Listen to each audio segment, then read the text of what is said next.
జై శ్రీమన్నారాయణ. ఈ రోజు మేము అన్నవరంలోని శ్రీ వీర వెంకట సత్యనారాయణుని దర్శనానికి వచ్చాం. సత్యనారాయణ స్వామిని త్రిమూర్తుల ఏకరూపంగా పరిగణిస్తారు. స్వామివారి విగ్రహం సుమారు 13 అడుగుల ఎత్తులో స్తూపాకారంలో ఉంటుంది. ప్రధాన ఆలయమైన పై అంతస్తులో శ్రీ సత్యనారాయణ స్వామి యొక్క మూల విరాటం మధ్యలో ఉండగా ఒకవైపు శ్రీ అనంతలక్ష్మి, మరోవైపు శివుడు దర్శనమిస్తే యంత్ర రూపంలో బ్రహ్మదేవుడు క్రింది అంతస్తులో దర్శనమిస్తారు. సత్యదేవుడు స్వయంభూగా వెలిసిన ఈ దివ్యక్షేత్రంలో పెళ్లి చేసుకుంటే ఆ స్వామి ఆశీస్సులు ఉంటాయని ఎందరో జంటలు ఇక్కడికి వస్తూ ఉంటారు. అయితే మొన్నటి వరకు ఆరుబయటని పందిరి వేసుకుని ఆ ఎండావానల్లోనే పెళ్లిళ్లు చేసుకోవాల్సి వచ్చేది. అలా వర్షాకాలంలో ఇబ్బందులు పడిన సందర్భాలు లేకపోలేవు. మా తల్లిదండ్రుల వివాహం కూడా అలాగే జరిగిందట. కానీ ఇప్పుడు ఇక ఆ సమస్య లేదు. ఎందుకంటే నలుగురికి సహాయం చేస్తూ స్వామి సేవలో తరించాలనే ఆలోచనతో శ్రీ లలితా రైస్ యజమానులలో ఒకరైన శ్రీ మట్టే శ్రీనివాస్ గారు, శ్రీమతి విద్యుల్లత గారు ఈ విశాలమైన కళ్యాణ మండప భవనాన్ని నిర్మింపజేశారు. ఈ సువిశాల ఏసీ భవనంలో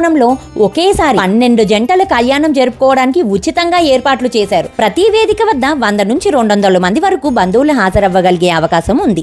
వివాహానికి కుర్చీలు, జంకానా, పెళ్లిపీటలు, కాడి, ఇతర వివాహ సామగ్రి, వధూవరులకు 2 గదులు, బాత్రూమ్ సౌకర్యం కూడా ఏర్పాటు చేశారు. అంతేకాకుండా నూతనంగా నిర్మించిన యాత్రికుల వసతి సముదాయంలోనే ఈ కళ్యాణ మండపం నిర్మించడంతో వివాహానికి వచ్చే వారికి సౌకర్యంగా ఉండేలా చూసుకున్నారు.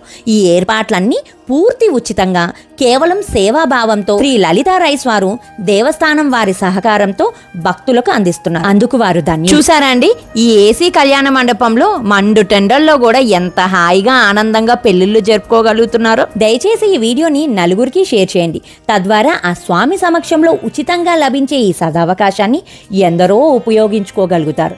జై శ్రీమన్నారాయణ. మీ కవిత.